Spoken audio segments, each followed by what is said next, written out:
ഞങ്ങൾ ഒരു സ്വകാര്യ യാത്രയും നടത്തിയിട്ടില്ല. ഇൻവെസ്റ്റ്മെന്റ് ഗ്രൂപ്പ് കൊച്ചിയിലുണ്ടായിരുന്നു കാണാൻ വേണ്ടിയിട്ട്. അപ്പൊ അവർക്ക് അത്യാവശ്യമായി സൺഡേക്ക് ഡൽഹിയിലേക്ക് തിരിച്ചു പോകണം എന്ന് പറഞ്ഞു. അപ്പൊ അതിനു മുമ്പ് അവരെ കാണണം.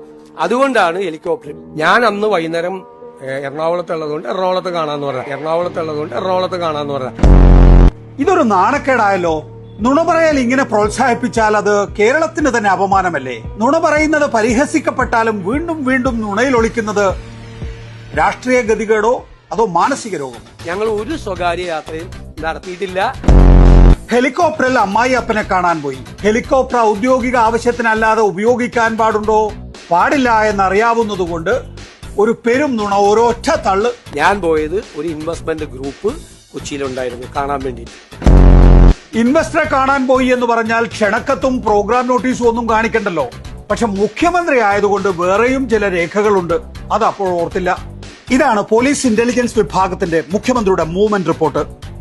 മുഖ്യമന്ത്രി രാവിലെ 9:27 തിരുവനന്തപുരത്ത് നിന്നും കൊച്ചിയിലേക്ക് പോയത്. കാലാവസ്ഥ മോശമായതിനാൽ ഹെലികോപ്റ്റർ 11:35 തിരുവനന്തപുരത്തേക്ക് തന്നെ തിരിച്ചിറക്കി. 12:37 വീണ്ടും കൊച്ചിക്ക് പറന്നു. 1:52 നെടുമ്പാശ്ശേരിയിലെത്തി. ആലുവ കാരോത്തുകുഴി ആശുപത്രിയിൽ ഭാര്യാപിതാവിനെ കണ്ട ശേഷം ദേശത്തെ വീട്ടിലേക്ക് പോയി. പോലീസ് ഇന്റലിജൻസ് മൂവ്മെന്റ് പ്രകാരം ആ ദിവസം മുഖ്യമന്ത്രി മറ്റെങ്ങോട്ടും പോയില്ല. രേഖകൾ പ്രകാരം സന്ദർശകരും ആരും ഉണ്ടായിരുന്നില്ല. ഔദ്യോഗിക രേഖകളിൽ വരാത്ത പരമരഹസ്യമായ കൂടിക്കാഴ്ച എന്നുള്ളതാണ് പുതിയ വിശദീകരണം. അല്ല, രഹസ്യമായി ചിലരെ കാണേണ്ടി വരും, അല്ലാതെയും കാണേണ്ടി വരും. 3-ാം തീയതി പറഞ്ഞതും 5-ാം തീയതി പറഞ്ഞതും തമ്മിലുമുണ്ട് അന്തരം. ഇൻവെസ്റ്റർമാർ എറണാകുളത്താണെന്നും അതുകൊണ്ടാണ് ഹെലികോപ്റ്റർ എടുത്ത് അങ്ങോട്ട് പോയതെന്നുമായിരുന്നു 3-ാം തീയതി പറഞ്ഞത്. ഇൻവെസ്റ്റ്മെന്റ് ഗ്രൂപ്പ് കൊച്ചിയിലുണ്ടായിരുന്നു കാണാൻ വേണ്ടിയിട്ട്. അപ്പൊ അവർക്ക് അത്യാവശ്യമായി സൺഡേക്ക് ഡൽഹിയിലേക്ക് തിരിച്ചു പോകണം എന്ന് പറഞ്ഞു. അപ്പൊ അതിനു മുമ്പ് അവരെ കാണണം. അതുകൊണ്ടാണ് ഹെലികോപ്റ്റർ. ഒരു ഇൻവെസ്റ്ററെ കാണാൻ മുഖ്യമന്ത്രി അങ്ങോട്ട് പോകണോ? മുഖ്യമന്ത്രി ഉള്ളിടത്ത് അവർ വരില്ലേ എന്ന ചോദ്യം സ്വാഭാവികമായും ഉയരുമല്ലോ. അങ്ങനെ ഒരു ചോദ്യം ഉയരുമ്പോ 2 ദിവസം മുമ്പ് പറഞ്ഞത് മറക്കും. ഞാൻ അന്ന് വൈകുന്നേരം എറണാകുളത്തുള്ളതുകൊണ്ട് എറണാകുളത്ത് കാണാന്ന് പറഞ്ഞ അപ്പോൾ അതും പൊളിഞ്ഞു എന്നർത്ഥം. എന്റെ പപ്പ ജോണിനെ കടലിൽ കാണാതായി ഇന്ന് 5-ാമത്തെ ദിവസമാണ്. മുഖ്യമന്ത്രി സ്വന്തം മദർ ഇൻ ലോനെ കാണാൻ വേണ്ടിയിട്ട് ഹെലികോപ്റ്റർ എന്തോ എടുത്തിട്ട് പോയെന്ന് കേട്ടിട്ടുണ്ടായിരുന്നു. അപ്പൊ അദ്ദേഹത്തിന് അറിയായിരിക്കും ഒരു ജീവന്റെ വില എന്താണെന്ന്. പ്രിവിലേജ്ഡ് ആയിട്ട് ഉള്ളവർക്ക് വേണ്ടിയിട്ട് മാത്രമല്ല സിസ്റ്റം. കാലാവസ്ഥ കലിതുള്ളിയ ദിവസം വിരുന്നുണ്ടതിനും ഉണ്ടായിരുന്നുവല്ലോ ന്യായീകരണം. ഞാൻ 3 മണിക്കാണ് ഞാൻ മലപ്പുറത്തെത്തുന്നത്, പൊന്നാനിയിലെത്തുന്നത്, ഹരിദാസ് സാറിന്റെ വീട്ടിൽ. ഞാൻ അപ്പുറത്തെ വീട്ടിൽ എനിക്ക് ഭക്ഷണം അറേഞ്ച് ചെയ്തിട്ടുണ്ടായിരുന്നു, എന്റെ ഒരു ഫ്രണ്ടിന്റെ വീട്ടിൽ. ഞാൻ ഭക്ഷണം കഴിക്കാൻ പാടില്ലേ? ഒരു വീട്ടിൽ പോയപ്പോൾ അടുത്ത വീട്ടിൽ ഭക്ഷണം കഴിക്കാൻ പോയതല്ല, നേരത്തെ ഷെഡ്യൂൾ ചെയ്ത പരിപാടിയാണ്.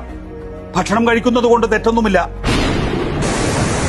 എന്നാൽ കാലവർഷം ഭീകര താണ്ഡവമാടുമ്പോൾ മുഖ്യമന്ത്രിയെ വിളിച്ചിട്ട് കിട്ടുന്നില്ല എന്ന് ഭരണകക്ഷി MLA-മാർ പരാതിപ്പെടുമ്പോഴാണ് ഈ വിരുന്നു സൽക്കാരം.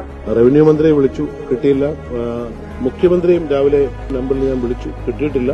കാരണം നമ്മുടെ പ്രശ്നം എന്ന് പറഞ്ഞാൽ കുട്ടനാട്ടില് ഒരു വീടുമില്ല വെള്ളം കയറാത്ത. അല്ല, ഞാൻ ഇരുന്ന് എല്ലാം കോർഡിനേറ്റ് ചെയ്യണ്ടേ? അത് എവിടെ ഇരുന്ന് കോർഡിനേറ്റ് ചെയ്യണമെന്ന് നമ്മുടെ ഇതിലെത്തി.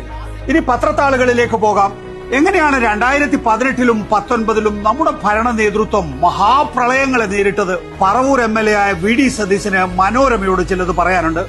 മഹാപ്രളയത്തിന്റെയും കോവിഡ് മഹാമാരിയുടെയും കാലത്ത് ഞാൻ മുഖ്യമന്ത്രി പിണറായി വിജയനെ ഫോണിൽ വിളിച്ചിട്ടുണ്ട് പലവട്ടം. ഒന്നെങ്കിൽ അദ്ദേഹം തന്നെ ഫോൺ എടുക്കും, അല്ലെങ്കിൽ 10 മിനിറ്റിനകം തിരിച്ചു വിളിക്കും.